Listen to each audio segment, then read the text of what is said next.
എന്റെ ഏറ്റവും ഇഷ്ടപ്പെട്ട ഒരു സംഭവം എന്താണെന്ന് അറിയാം ലൈഫിൽ, എന്റെ മോളെ സ്കൂളിൽ കൊണ്ടാക്കുന്നതാണ്.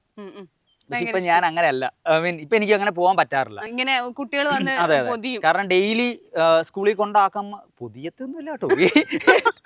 അല്ല ഇതാ പൊതി, ഇതാ അല്ല നോക്ക് അതൊക്കെ വീഡിയോ നോക്ക്. പക്ഷെ അതെ ഈ തീർച്ചയായിട്ടും വീഡിയോ ഇതാണ് എന്റെ മോടെ സ്കൂൾ ഇതാണ്. അപ്പം ഈ കുട്ടികളൊക്കെ എന്തൊരു ചിരിയാ മുഖത്ത് നോക്കി. അത് എനിക്ക് തന്നെ ഭയങ്കര അതിശയം. ഇവർ എന്നെ കണ്ട ആ ഒരു എക്സ്പ്രഷൻ ഇടുമ്പോ ഞാൻ തന്നെ നമുക്ക് തന്നെ ഭയങ്കര ഹാപ്പിനെസ് വരും. അതെ അതെ, ശരിക്കും ഞാൻ മോളെ ഡെയിലി സ്കൂളിൽ കൊണ്ടാക്കുമ്പോൾ ഞാൻ ഇങ്ങനെ അവളെ എടുത്ത് ഗേറ്റിൽ കൂടെ നടന്ന് കയറുമ്പോൾ തന്നെയാണ്. ഇപ്പൊ ഫസ്റ്റ് ഡേ പോയി, സെക്കൻഡ് ഡേ പോയി, തേർഡ് ഡേ പിള്ളേർക്ക് മനസ്സിലായി ഞാൻ ഈ ടൈം ആകുമ്പോൾ വരും.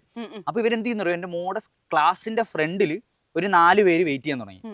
അടുത്ത ദിവസം ആയപ്പോഴത്തേക്ക് ഇതൊരു 7 പേരായി, അടുത്ത ദിവസം ഒരു 10-12 പേരായി.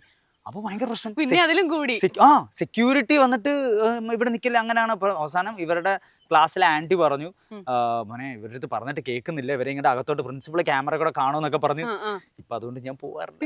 ഇപ്പൊ സ്കൂളില് പോക്ക് നിന്നു. എനിക്ക് ഏറ്റവും സന്തോഷമുള്ള ഒരു കാര്യമാണ്, പക്ഷെ അതിപ്പോ ചെയ്യാൻ പറ്റുന്നില്ല. കാരണം ഈ ഫെയിം നമ്മളിങ്ങനെ കൂടിയപ്പോ അതൊരു അമിത ഭാരമായി. അമിത ഭാരമായില്ല, എന്നാലും